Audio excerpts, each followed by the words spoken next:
আপনাদেরকে বলছিলাম এর আগের ভিডিওতে যে আমি আপনাদেরকে একটা নদীর সাব নদী দেখাবো, যেই নদীতে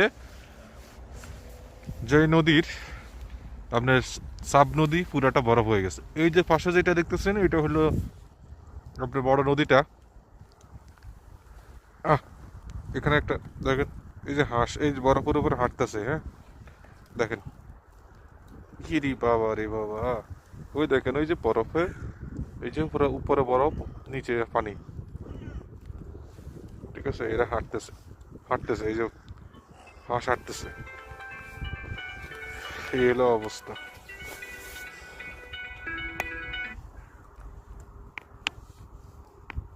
ইউসুফ, হ্যাঁ, তো আপনাদেরকে কষ্ট করে দেখাচ্ছি। আমার হাত মনে হয় যে বরফে জমে যেতেছে। ঠিক আছে, এই যে দেখেন অসাধারণ একটা দৃশ্য। এই যে ওই পাশে পানি প্রবাহিত হচ্ছে আর এই পাশে সব বরফে জমে গেছে। পানি, নদীর পানি সব বরফ। আর এই পাশে আমাদের কিছু মিস্টার হাঁসরা এখানে এই যে একটু খেলাধুলা করতেছে।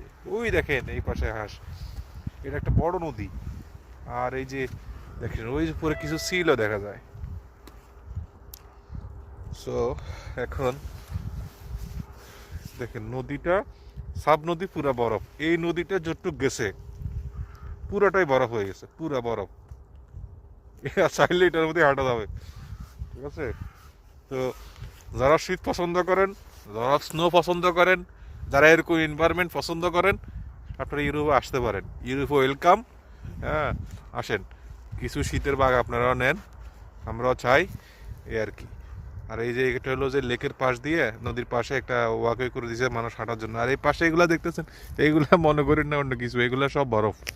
হ্যাঁ, এই বরফের মাঝখানে দাঁড়িয়ে আমি এক বাঙালি পাবলিক, হ্যাঁ, মানে শখের বসে শীত খাইতেছি আর কি। তো ঠিক আছে, ভালো থাকেন, আল্লাহ হাফেজ, আবার দেখা হবে ইনশাআল্লাহ।